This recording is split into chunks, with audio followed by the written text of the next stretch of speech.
Actuellement, nous sommes là pour parler de l'avenir de nos peuples,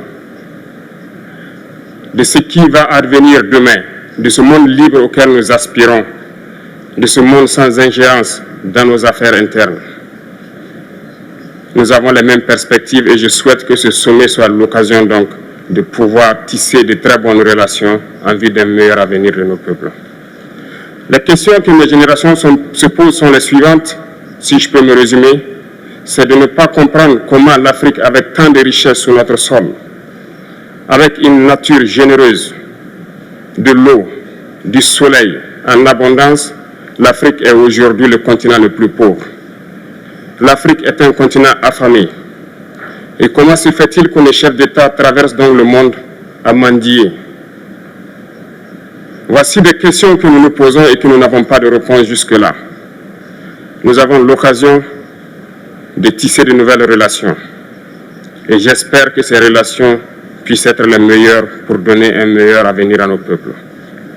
Pour ce qui concerne le Burkina Faso, aujourd'hui nous sommes confrontés depuis plus de 8 ans à la forme de manifestation la plus barbare, la plus violente du néocolonialisme, de l'impérialisme. L'esclavage qu'on tend encore à nous imposer.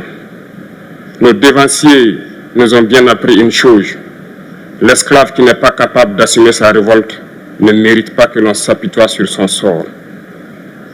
Nous ne nous apitoyons pas sur nos sorts, on ne demande pas que quelqu'un s'apitoie sur notre sort. Le peuple burkinabé a décidé de lutter contre l'île terroriste en mesure de relancer son développement.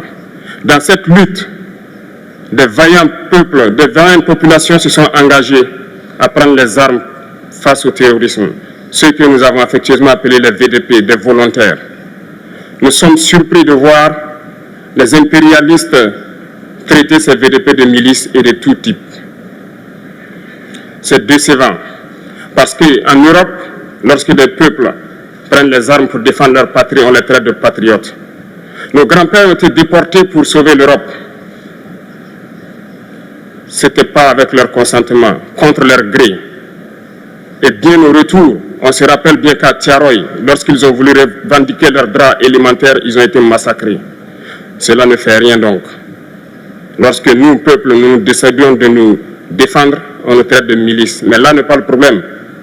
Ce qui est le problème, c'est de voir des chefs d'État africains qui n'apportent rien à ces peuples qui se battent, mais qui chantent la même chose que les impérialistes en nous traitant de milices, en nous traitant donc d'hommes qui ne respectent pas les droits de l'homme. De quels droits de l'homme parle-t-on? Nous nous offusquons contre cela et c'est honteux. Il faut que nous, chefs d'État africains, nous arrêtons de nous comporter donc en marionnettes qui dansent à chaque fois que les impérialistes tirent sur les ficelles. Hier, le président Vladimir Poutine a annoncé donc l'envoi de céréales en Afrique. Nous sommes bien contents. Nous lui disons merci pour cela. Mais aussi, c'est un message passé à nos chefs d'État africains. Parce qu'au prochain forum, nous ne devrons pas venir ici sans avoir assuré, pour ceux qui ne connaissent pas la guerre, l'autosuffisance alimentaire de nos peuples. Nous devons prendre l'expérience de ceux qui ont pu déjà atteindre cela en Afrique, tisser de bonnes relations ici et tisser de meilleures relations avec la Fédération de Russie pour pouvoir assouvir les besoins de nos populations.